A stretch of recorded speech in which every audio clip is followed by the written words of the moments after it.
Hello, and welcome to Chit and Chat, a podcast all about encouraging others. Who needs encouragement? You? Well, we've got you covered. We reach out to musicians, comedians, and other organizations who are all about encouraging their communities. Help us spread the love by sharing this podcast. And now, here's your host of Chit and Chat, Jody Sheffield.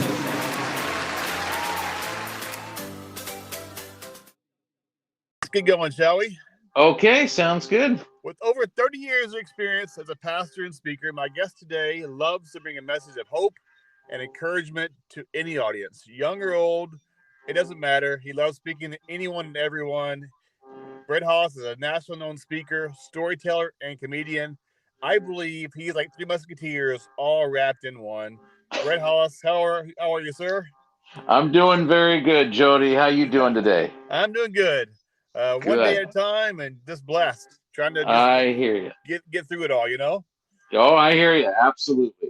Before we begin, I was reading your bio today on Facebook. I don't know if it's true or not, but are you a graduate of 89, class of 89 as well as I am? Yes, I am. 1989, Sumner Spartans. Spartans, all right. I was the Panthers. Okay. I think every other school was a Panther or a bird. You know, eagle or a cardinal, I think, back in the days. Right. Yeah, I didn't realize we were the same age. Yeah. I feel older some days, but I'm young in heart. That's all that matters. Oh, absolutely. I have mirrors to remind me of my age every day here at the house. Also, I was prepping the last few days, watching some of your videos, and I want you to your shoe video hit spot on about my which one? Buying shoes for school. Oh yeah.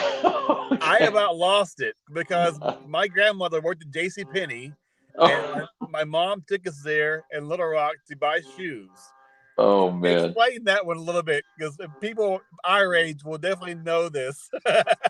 Yeah, absolutely. Well, every summer in August, my mom always took us out for school shopping, and which is obviously different today because everyone seems to be doing everything online, you know. Right. Yep. But when it came to shoes, it was the same thing, man. I mean, she'd walk me in the store. She would find the section that we could afford, which was usually a very minimal part of the wall. Yep. And you would grab one. The guy would come and he'd go see if he had a matching one, which I always thought was a little weird. Why would you have one out and not the other one somewhere? And he'd come out with the shoe box, open it up, take that little tissue paper away, and they were always stuffed with other paper. And then the strings, you had to untie the strings to tie them. That part I never understood either. Oh, then he took that silver, remember that silver tray that you had to put your foot in? Oh, yeah. And then they would measure, and yeah, well, he would do that, and then he'd leave us alone, right? So my mom would have me get a shoe on, and then she would say, okay, walk to the end of the aisle and come back. But she didn't want me to have both shoes on because why waste time if you don't like the shoe? Oh, so true. So they were never even. They were always lopsided. So I looked like I had some like one leg longer than the other, and I'm walking down the aisle, and then there's always the other shoe has a rubber band connected to it, dragging its companion back. It's bouncing next to the aisle and all. You get to the end of the aisle, and there's always another kid looking at you like, yeah, you know, you can relate, you know, I know what you're going to. And I would get down there, and my mom would always do the same thing. She would say, are your toes touching? Yep. And then she would take her thumb and put all of her weight into it and press on my big toe to see if it was touching the end of the shoe. And then she would say, can you feel that? And I'd be like, you'd have to be paralyzed not to feel that. And it felt like she took the nail off of my toe. And then it was always the same line. Well, you better like these because it's the only pair you're getting this year. I'm just telling you that right now. You better like them. We're not returning them. And that's what it was every August, every single August. Yep. So. if I could amen 1,000 times, I would, because that, oh my gosh, my brother's 3 years younger than I am. Every year, oh my gosh, my big toe's hurting now. You mentioned that, so it's pretty Yeah, funny. yeah. Now, when they took you clothes shopping, though, did your mom make you step out of the dressing room so Of she could course, run her finger around your waistline in the pants and just yep, check them? of And course. now my wife does the same thing. It's like I've just traded, mom for wife. Yeah, mine just shakes her head. You're wearing that? Yes, I am. Right, You don't right. match. I don't want to match. I don't care if I don't match. That's right. But you reflect Ah, her. You oh my reflect her in goodness. public, right? Yep. So I Yeah. got some speed questions for you. Okay. Answer them as fast as you can. Okay. Favorite sandwich? A meatball sub. Would you rather be James Bond or Jason Bourne? Jason Bourne. What was your first job? I worked at a hamburger joint called Burger Ranch in Auburn. Okay. What is your favorite food? My favorite food is steak and potatoes. What app do you use most on your phone? Oh my goodness. Probably my podcast app. Okay. What is your favorite type of music? Well, I have a combine. I would say Christian or country, but I don't like the newest country as much as the old country. Oh, So yeah, real country, I call it. yes, from our era. Yep, Yes, yep. When country was country. yes, yes. What is your hidden talent besides comedy? Oh, hidden talent besides comedy? Well, when I was in school, I mean, I can still do this, but I used to take a quarter and put it up each nostril and turn it sideways. It just was kind of a neat show I'd put on with kids. And then I'd do a belly dance where I could roll a quarter down my stomach. The beauty of doing a show where you can stick quarters up your nose is you borrow the quarters and then no one wants them back. And that's your Exactly. milk money. You That's make a what I profit. did. Yes, That's true. right. Would you rather be on Big Brother or Survivor?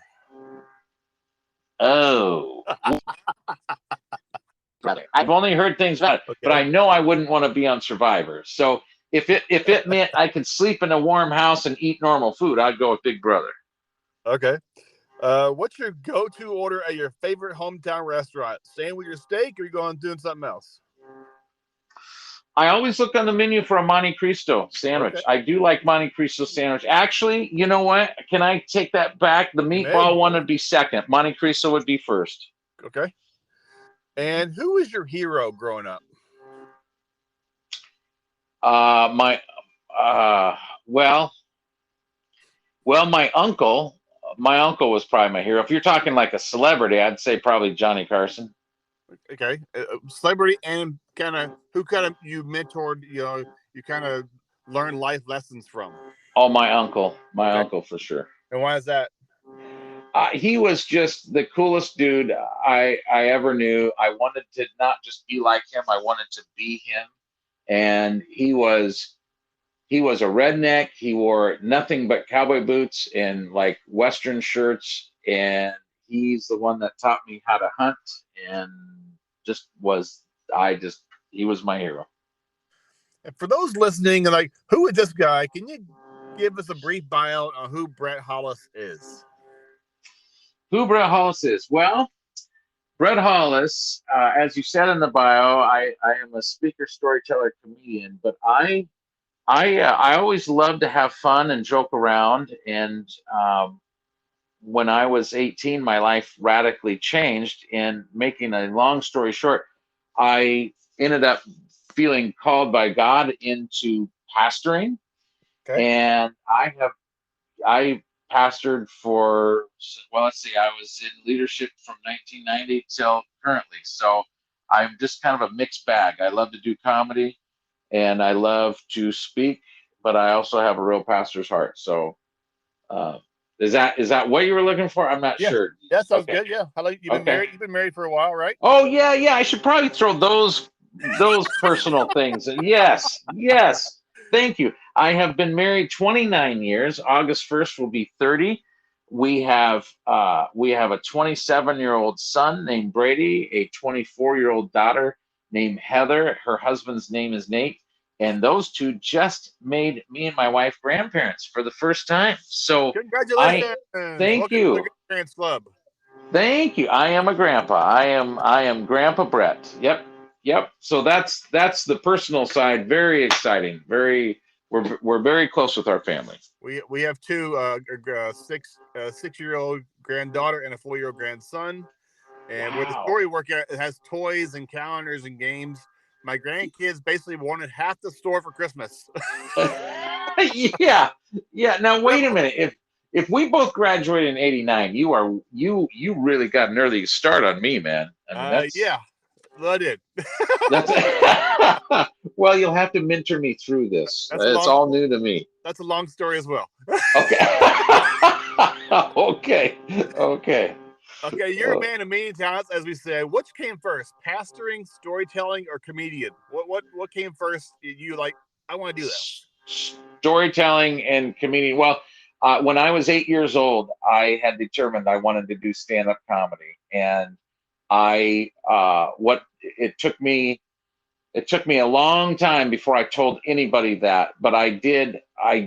I was always joking around, and I was always paying the consequences for it. I tell people in school, I spent a lot of time in the hallway and a lot of time in the principal's office, but not for mean, cruel, real bad things, just comedic comments throughout class. And I would be in drama, and I was, always trying to play a funny role in drama. But I was too scared to tell anyone. And this is the dumbest thing. The reason I didn't tell anyone for years was I was scared they'd laugh at me, which is dumb because that's exactly what you want as a comedian. That's true. But it didn't dawn on me, So I've been doing comedy a little over 11 years now, and it didn't start until I didn't let it out till I was 40. Now I say that, but I had been speaking and preaching since I was 19, and I always worked stories into my messages, and I would try to work some humor in there. But just doing comedy alone, it really came out of me sick and tired of fear holding me back, and just finally taking a step and saying, that's it. It's been my dream for years, and I'm going to do it. Was there a pastor, a comedian that kind of sparked your interest in doing these professions? Or I was like, I'm going for it. God's called me to do it. Let's go with it. Yeah, well, that's an interesting answer, because I will say this, and I know this might raise some eyebrows, but Bill Cosby was absolutely my favorite comedian, and I thought he was an absolute brilliant storyteller. Totally agree. Totally agree.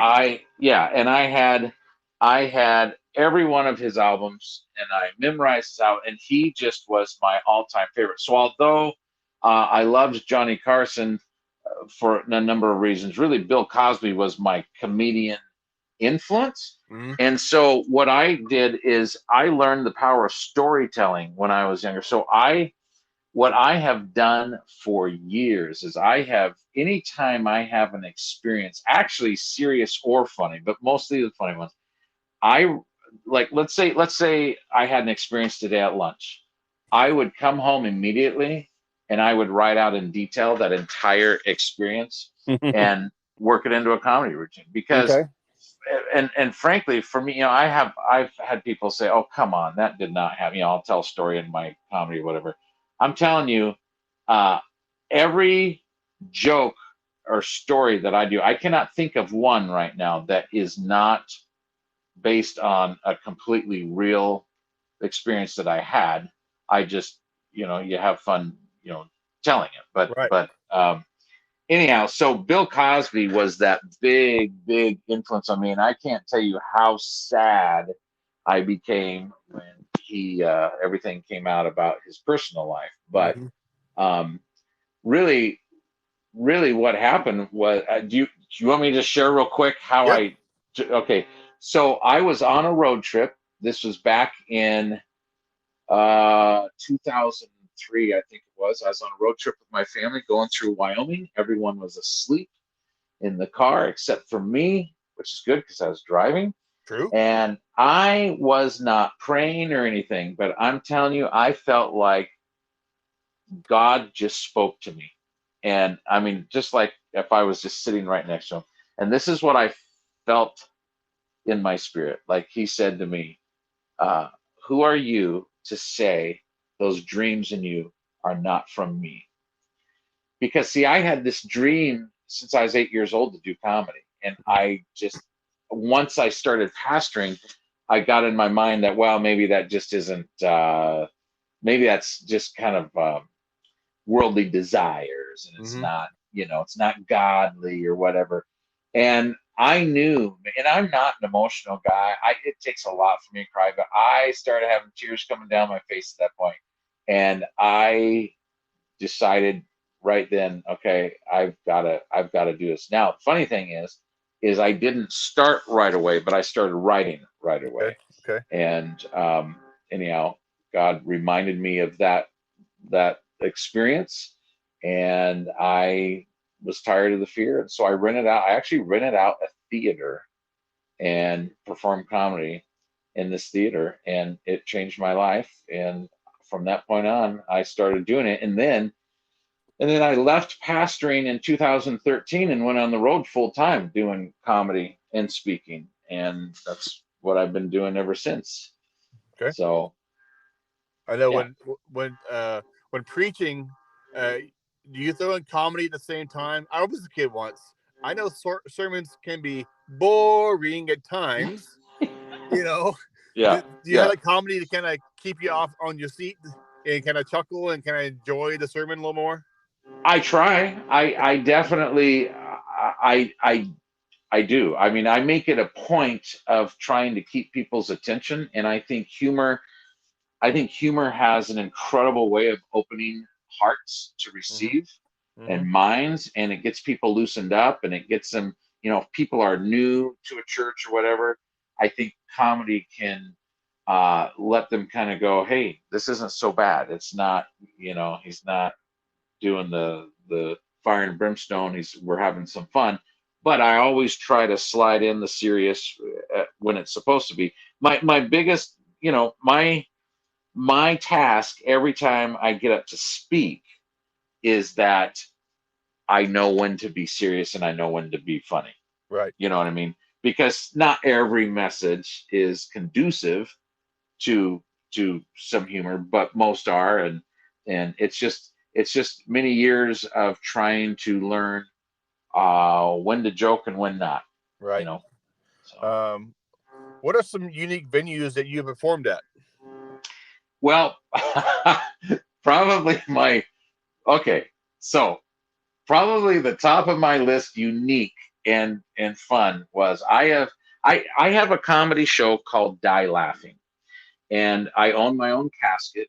And this comedy show is set up to where you're like going to a funeral. So when you walk into the auditorium, the theater, the church, wherever I do it, the lights are dim, and you've got pipe organ music playing. There's a casket with flowers on the platform.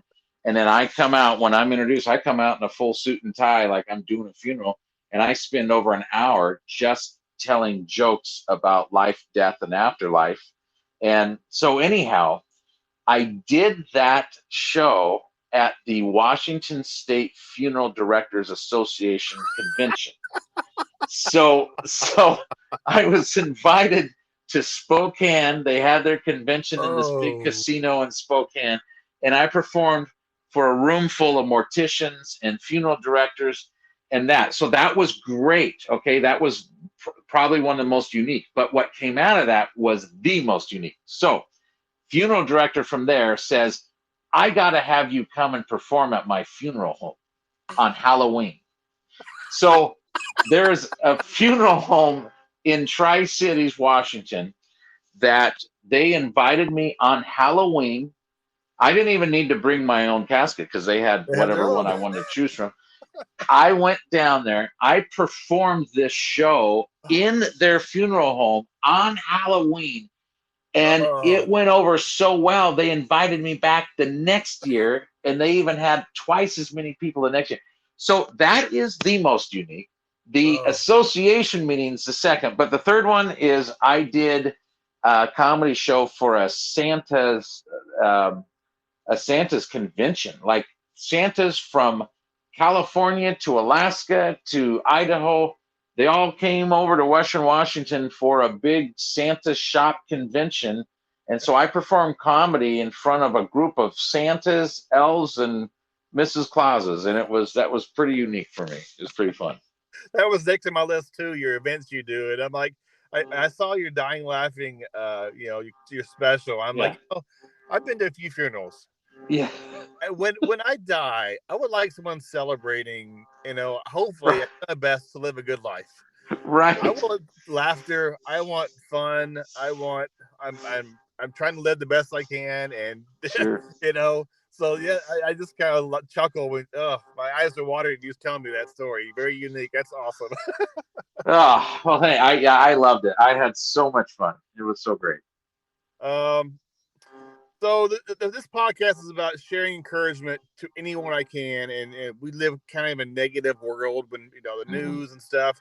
What advice would you give someone who is pursuing a path of comedy or being called to ministry? Like their insights like, no, I don't think so, and God's like, yes, I want you to blank, whatever. Yeah, How yeah. would you encourage someone in doing that? Well, all right. Well, my first encouragement would be you better really make sure it's God before you do it, and don't do it if it's not. Because, and I say it because, and I don't know why God chose these for me, but both comedy and ministry are the two hardest things I've ever done. And so I would even say comedy is a little more difficult in ways because, well, some people have said to me, is there a difference in preaching and doing comedy? And I said, well, yeah, there's a difference. So the difference is this: when I preach, I'm preaching God's word. And if someone doesn't like it, well, that's between them and God, right? I mean, that's, not to be rude about it, but that's between them and God. Right. When I do comedy and it's not funny, well, that just means I suck. So that's kind of a difficult thing there. But they're really difficult. You have to be able to take criticism. I have taken so much criticism. Some I asked for, but most I did not, on both of these levels. So I would say just make sure it's him. And secondly, if you feel that you are going to go into this, I recommend you sit down with other comedians and you interview them. You ask as many questions as you can. You go watch them. You get pointers from them. Uh, same with ministry. You'll go find people that are doing it and interview them. Ask them questions. That's what I did when I stepped out of pastoring and I went into traveling full time speaking. I called different events and I interviewed them. When I went into comedy, I sat down with different comedians and I interviewed them and I learned and I spent time with them. And I think those are the most important. And on the comedy side, I would say write every day. Just write every day. Um, I try to write. I try to sit down and write comedy every day, and there are some days that I can't stop because I'm making myself laugh. I think this is such a good joke, and then there's other days I stare at my computer and go, I like. There's nothing funny about me today at all. Right. But the discipline of writing, I have found, if I will write, sometimes in the future, then 3 4 days later, a year later, I'll get a trigger thought that goes back to something I wrote, and all of a sudden I have a good joke. And so I just highly recommend you write every day. Okay. Who has been your biggest supporter slash mentor slash role model along your comedic course? Does your wife kind of keep you in check? Yeah, it's okay, honey. No one laughed. You have people like that encourage you along the way. Yeah, my wife, absolutely number one. She has been. I could not do this without her. Number one, she's given me a lot of material, so I mean, I have to have her permission. And here's something that is interesting. Maybe I never use my wife or kids in any jokes or messages without their permission. Mhm. So any story you see a video of or whatever, I've got their permission to do that. But she is by far the biggest support for me. The nights that it has not gone well, she just loves on me. She just, she has told me it was good when I knew it wasn't, but she's really an encouragement to me. And so I would have to say her, my wife, for sure. Okay. What motivates you to get up every day to do what you do? The change I see in lives. I've had some pretty amazing stories happen at comedy shows that I'll give you an example. I was up in Anacortes, Washington, and I was doing a comedy show just for the community up there. And I was up there telling jokes. And just mind you, there was nothing about this that was spiritual. I didn't talk about the Bible or Jesus or anything. I just did an hour of comedy. And there was a table in the back that they just they were laughing a little too much. It was almost ridiculous. Like I knew it wasn't that funny. You know what I mean? Like I was up front going, okay, that's enough. We all know it's not that funny. Mm-hmm. And when it was over and the lights came on, people were coming up and talking to me. And there was this gentleman. He comes up to me at the front of the room and he says, "Hey, you see that? You see that table in the back? The ones that were laughing really loud." And I said, "Oh yeah, I heard them." He goes, "Yeah, that table. Every woman at that table has recently become a widow, and this is the first time we've heard any of them laugh in about 2 years." Oh, wow. And for me, Mm. it just means so much more than just a joke. I mean, I try to write jokes that are funny, but I know that when I get up to perform, there's more going on than just joke. There is a healing. There is really a healing that happens in laughter, and the reason I'm motivated to do it is I know there's more to it than that. Yeah. And when Yeah. I get up there and do something, I know that there's something happening. There's an undercurrent that's going on that could very well be the very thing that these people needed tonight. Laughter can make you cry. It can make you laugh more. My mom always said it make her pee her pants. Yeah. I mean, Yeah. laughter can do so many things. It can release tension, So I kudos to you, and I had Carrie Pomeroldi on and another Christian comedian last month or so, and she was telling me the same thing. She goes, "I just do it because I just love to do it," and so it's pretty awesome. Yeah. If you could give your advice to your 16-year-old self, what would it be? Uh 2 years ago. yeah. It would definitely be to surrender my life to Christ a whole lot sooner than I did. Okay. That would be probably my biggest bit of advice. Okay. How can folks follow you? You got a website and any Yeah. shows or events you want to promote? Yeah, I've got a website. It's the Brett Hollis, so TheBrettHollis.com. And on that, there's my bio. There are some pictures. There's examples of a couple shows. And let me just explain. It has on there a Christmas show. And it has on there my Die Laughing. But I customize shows constantly for whatever event I'm in. It's just that those are two shows that are usually about the same show when I do them. And then it's got a list of events of every time I'm speaking or doing comedy. And people can also get on I have a YouTube channel that's The Brett Hollis. So, and my Facebook is The Brett Hollis, although I will admit I don't spend a lot of time on Facebook, but there you go. The Brett Hollis. One day I'll get to one of your shows. I see you preach. Yes. I would love it. Things are starting to open up again. COVID really knocked a lot of things out of there, but things are really starting to open up. So it'd be fun to have you. I got one more thing for you. Why are holidays confusing for kids? Well, It's because we tell them something all year long, and then in the matter of just one day, we flip it on them. So for example, you can tell your kid, don't talk to strangers Mm-hmm. unless it's December. Then it's okay to stand in line for 2.5 hours to sit on a lap of a man you've never met who's dressed in red, share with him everything you've ever wanted, and then go home and anxiously wait for him to break into your house at night. Amen. Very confusing. Okay? Don't take candy from strangers. We say it all the time. Yep. Well, unless it's the fall time, it's around October, and you're dressed up and they don't know who you are, well, then by all means, go through the neighborhood and take candy from anyone that will give it to you. It's got to be confusing. A little bit. Then there's the don't eat anything off the ground. You put that down. Unless it's Easter morning. Then they say, okay, kids, go out in the yard, look in the grass, look in the beauty bark and behind the bushes, and find out what a rabbit laid for you last night, and then eat it.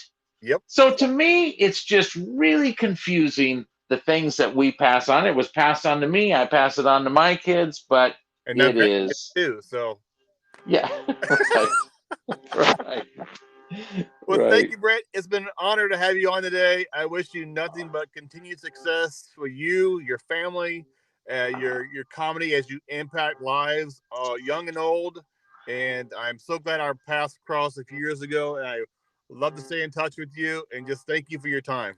Absolutely. And Jody, thank you. This was an honor for me. I really appreciate you even having me. And yeah, man, keep up the good work with your podcasts, and God bless. Appreciate it. Take care of yourself. Thank you very much. All right, you too. Thanks. Bye-bye.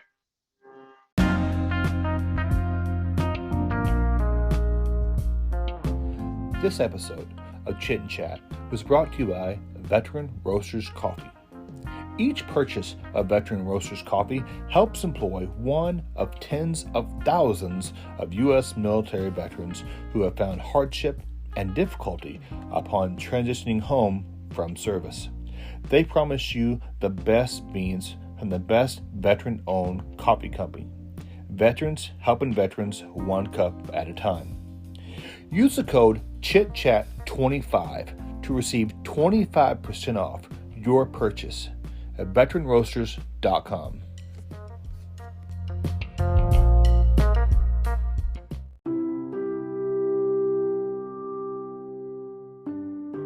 What a great time we had today with my good friend Brett Hollis, a speaker, comedian, pastor, storyteller.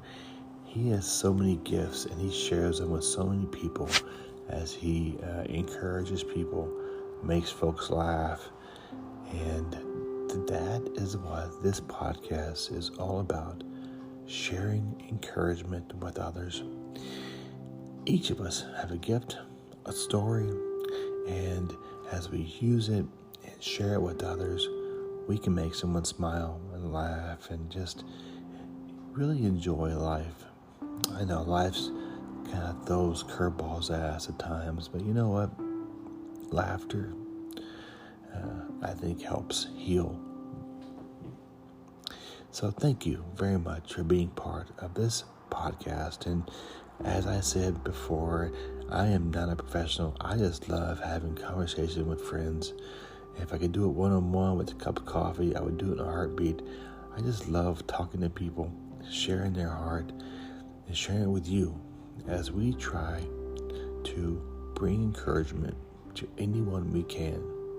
So thank you very much for taking the time out of your extremely busy schedule to give this podcast, Chit and Chat, a listen. Follow, subscribe, comment. I'm doing the best I can to bring encouragement to you. Thank you.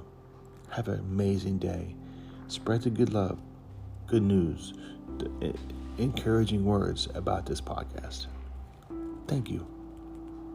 This is Chit and Chat.